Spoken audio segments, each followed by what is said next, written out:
अमित शाह, अरविंद केजरीवाल, आतिशी राजनाथ सिंह ने दिल्ली की भावी सीएम को बधाई दी है और रेखा गुप्ता वहां पर दिल्ली की चौथी महिला मुख्यमंत्री चुन ली गई है। रेखा गुप्ता ने अपने चयन के बाद शीर्ष नेतृत्व का आभार जताया है। रेखा गुप्ता कल सीएम पद की शपथ लेंगी। तो आपको बता दें कि इस समय आज की सबसे बड़ी खबर दिल्ली से रेखा गुप्ता को विधायक दल की बैठक में, भाजपा विधायक दल की बैठक में सीएम चुन लिया गया है विधायक दल के नेता के रूप में। इसके बाद लगातार बधाइयों का सिलसिला जो है वो जारी है। कल शपथ ग्रहण समारोह दिल्ली में रखा गया है और इसके बाद उनके चयन के बाद अमित शाह, अरविंद केजरीवाल, आतिशी सिंह और राजनाथ सिंह ने रेखा गुप्ता को सीएम चयन पर बधाई दी है। कल शपथ ग्रहण समारोह रामलीला मैदान पर किया जाएगा, भव्य आयोजन किया गया है इसका। तो आपको बता दें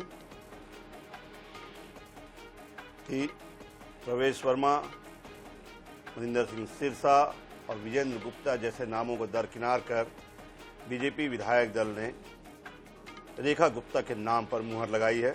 पर्यवेक्षक रविशंकर प्रसाद ने इसकी घोषणा की है।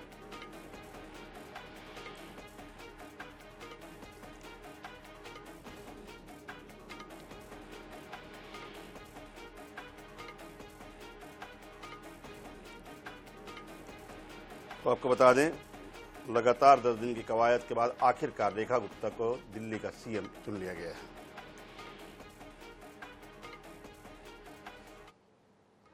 तो रेखा गुप्ता का नाम सीएम के रूप में सभी ने सहमति जताई है। आरएसएस ने उनका नाम का प्रस्ताव रखा था जिसे भाजपा ने मान लिया। प्रवेश वर्मा डिप्टी सीएम बनाए गए हैं।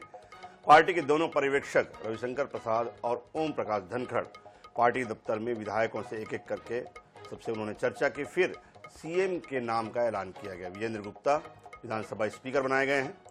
विधानसभा चुनाव के रिजल्ट के बाद 11 दिन बाद आज जो है विधायक दल की बैठक हुई। बैठक में मुख्यमंत्री के नाम का ऐलान किया गया। मुख्यमंत्री पद की शपथ कल यानी गुरुवार को रामलीला मैदान में दोपहर 12:35 बजे होगी। दिल्ली के मुख्य सचिव की तरफ से भेजे गए निमंत्रण में मुख्यमंत्री के साथ मंत्रियों की शपथ का भी जिक्र है। कार्यक्रम में 30,000 मेहमानों के शामिल होने की उम्मीद है।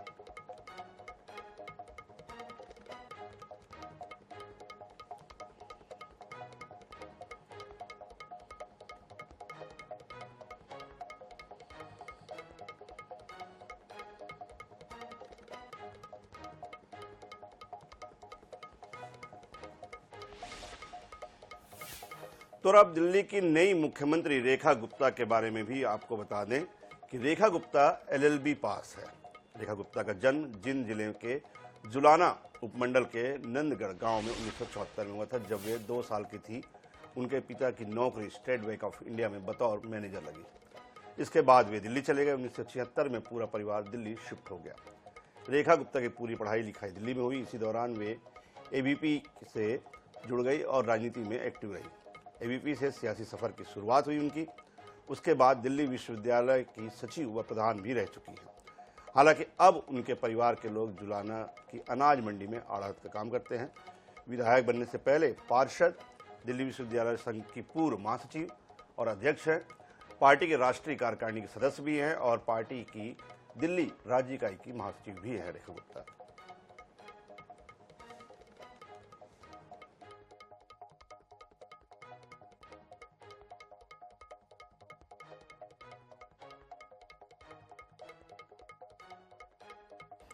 और इस पूरे मामले पर बात करने के लिए देश के ख्यातिनाम पत्रकार प्रेम कुमार जी हमारे साथ जुड़े हुए हैं। प्रेम जी, बहुत बहुत स्वागत है आपका आईएनएच में। और सबसे पहला सवाल, आखिर रेखा गुप्ता के नाम पर ही मुहर क्यों, क्या फैक्टर रहे प्रेम जी? देखिए, सबसे मुख्य बात यह है कि कोई भी नाम चुना जाता जी तो हम लोग नाम चुनने के बाद मूल्यांकन करते हैं कि क्यों लिया गया फैसला। क्योंकि उससे पहले तो लगभग 15-16 नामों की चर्चा होती रही, उसके परमुटेशन कॉम्बिनेशन पर बात होती रही। लेकिन अब जबकि नाम सामने आ चुका है रेखा गुप्ता, तो इसको अगर हम एनालाइज करें तो हमें ये दिखता है कि जैसे अरविंद केजरीवाल आम आदमी पार्टी के, वो चुनाव मैदान में हार गए, सदन में नहीं दिखेंगे। सदन में लीडरशिप आम आदमी पार्टी की तरफ से आतिशी करेंगी। वो मुख्यमंत्री भी रही थी, उनको रिप्लेस महिला मुख्यमंत्री को महिला के द्वारा कराया जा रहा है जी। एक भी बात है। दूसरा है कि अरविंद केजरीवाल वैश्य समाज से आते हैं और रेखा गुप्ता भी वैश्य समाज से आती हैं, तो एक तरह से उनका भी एक रिप्लेसमेंट महिला के तौर पर और जातिगत आधार पर देखें तो ये दिखता है। और इसके अलावा जो बात थी कि अरविंद केजरीवाल जी को पराजित करने वाले प्रवेश वर्मा, उन्हें क्यों नहीं चुना गया या और सारी बातें हैं, तो उसमें जाट सियासत को लेकर के एक किसी न किसी तरह से बीजेपी का एक संकोच रहा है हरियाणा में भी। तो फिर भी अभी जो हालांकि बहुत सारे लोग कह रहे हैं कि वो डिप्टी सीएम हो सकते हैं, लेकिन हमें लगता है कि अभी इसका इंतजार करना पड़ेगा कि वो डिप्टी सीएम होते हैं या नहीं होते हैं।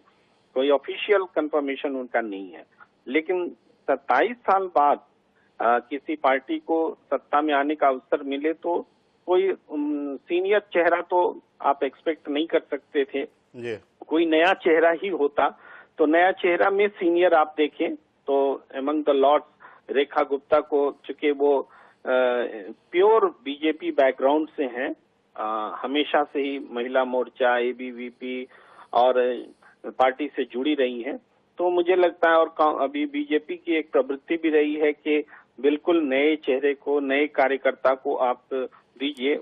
पूरे देश में योगी आदित्यनाथ जी को छोड़कर कोई दूसरा, अगर हम बात देखें मध्य प्रदेश की करें, चाहे राजस्थान की, चाहे छत्तीसगढ़ की, जहां जहां बीजेपी की सरकार है, लेकिन प्रेम जी अगर हम प्रवेश वर्मा के बारे में अगर बात करें, 2-3 मिथक ऐसे होते हैं कि पहली बात, जो नई दिल्ली जीतता, चाहे शीला दीक्षित की बात करें, चाहे अरविंद केजरीवाल की बात कर ले, जो नई दिल्ली से जीतता था उसे ही जो है सीएम का जो है अभी तक पद मिलता था। दूसरी बात, उन्होंने अरविंद केजरीवाल जैसी शख्सियत को हराया है। तीसरी बात, उनके पिता जो है वो दिल्ली के सीएम रह चुके हैं। ऐसे बहुत सारे फैक्टर नहीं थे प्रवेश वर्मा जी के पक्ष में? हाँ, प्रवेश वर्मा जी के पक्ष में बहुत सारे फैक्टर्स थे। एक तो अब खुद भी उन्होंने चुनाव में नैरेटिव सेट किया। जो अरविंद केजरीवाल जी की जो महिलाओं के लिए 2500 वाली घोषणा थी, उन्होंने अपने पैसे उठा करके महिलाओं को 1100 रुपए देने शुरू किए और उस मोर्चे पर आलोचनाओं को भी सहा, एक नैरेटिव बिल्डअप किया। तो उनका मेहनत तो दिखता है और उनकी लिगेसी भी है पॉलिटिक्स में, तो उस जिसको वो आगे बढ़ा रहे हैं तो वो दिखता है। लेकिन इसी लिगेसी से शायद बीजेपी बचना भी चाहती थी और खास करके हमें लगता है कि जैसे हरियाणा में जाट लीडरशिप को अलग करके तो एक दूसरा लीडरशिप उन्होंने खड़ा किया था बीजेपी ने, तो दिल्ली में एक बार फिर जाट लीडरशिप को खड़ा करके एक तरह से वो अपनी पॉलिसी को पर कंफ्यूज नहीं करना चाहते थे, क्योंकि पूरे इलाके में बीजेपी की पॉलिटिक्स जाट लीडरशिप को सीधे हाथ में कमान देने के बजाय उनको साथ में ले चलने वाली है, नकारने वाली भी नहीं है। तो इसीलिए हमें लगता है कि डिप्टी सीएम में हो सकता है कि उनको एकोमोडेट कर लिया जाए और साथ ले चलने वाली पॉलिसी को वो आगे बढ़ाएं, लेकिन विशुद्ध रूप से जाट को लीडरशिप देने में एक संकोच जो है बीजेपी को दिखता है। तो जो मजबूती प्रवेश वर्मा की रही है वही कमजोरी साबित हुई, ऐसा कह सकते हैं। बिल्कुल, जो मजबूती रही उनकी वही कमजोरी साबित हुई और यही इसी वजह से जैसे कि बीजेपी ने एक ट्रेंड जो चला रखा है, चाहे हरियाणा की बात कर ले, छत्तीसगढ़ की बात कर ले, मध्य प्रदेश की बात कर ले, राजस्थान की बात कर ले, जिस तरह से एक ट्रेंड चल पड़ा है कि नए किसी चेहरे को जो है वो जो टोपी से खरगोश निकालने वाली जैसी जो है कहावत है। शुक्रिया प्रेम जी हमारे साथ जुड़ने के लिए, पूरी जानकारी के लिए।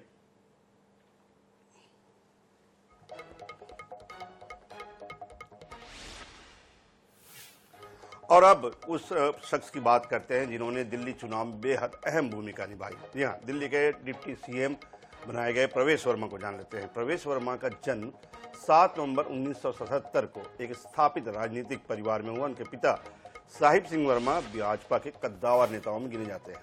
दिल्ली के मुख्यमंत्री भी रहे हैं। प्रवेश वर्मा की शुरुआती पढ़ाई आर.के. पुरम के दिल्ली पब्लिक स्कूल में हुई। इसके बाद उन्होंने दिल्ली यूनिवर्सिटी के किरोड़ीमल कॉलेज से डिग्री हासिल की।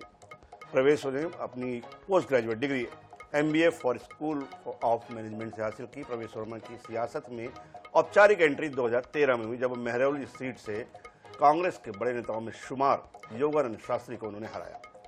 2024 में पश्चिमी दिल्ली सीट से प्रवेश वर्मा ने आम आदमी पार्टी के जरनैल सिंह और कांग्रेस के तत्कालीन सांसद महाबल मिश्रा को भी करारी शिकस्त दी। 2019 में एक बार फिर पश्चिम दिल्ली लोकसभा सीट से प्रवेश वर्मा ने कांग्रेस के महाबल मिश्रा को हराया। दिल्ली में बड़ी जीत के बावजूद भाजपा ने 2024 के लोकसभा चुनाव में प्रवेश वर्मा को टिकट नहीं दी, बल्कि पार्टी ने उन्हें 2025 में होने वाले दिल्ली विधानसभा उपचुनाव में मौका दिया। इस बार उन्हें नई दिल्ली विधानसभा सीट से अरविंद केजरीवाल के खिलाफ लड़ने का फैसला किया गया। इसके बाद प्रवेश ने इस चुनौती को बखूबी स्वीकारा और जबरदस्त जीत भी हासिल की, जिसमें उनकी खुद की मेहनती भूमिका, मेहनती उनकी मदद और खास तौर पर नारी सम्मान योजना जो है, ये एक तमाम फैक्टर रहे हैं। प्रवेश वर्मा के बारे में कहा जाता है कि दिल्ली की जीत में प्रवेश वर्मा एक अहम किरदार रहे हैं।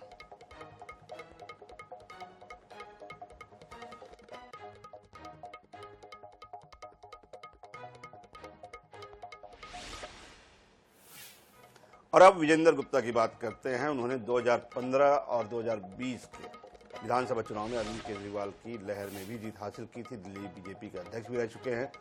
विजेंद्र गुप्ता 3 बार एनसीडी में भी जीत दर्ज कर चुके हैं और इसीलिए पार्टी ने उन्हें अध्यक्ष के रूप में एक बड़ा पद सम्मान के तौर पे दिया है।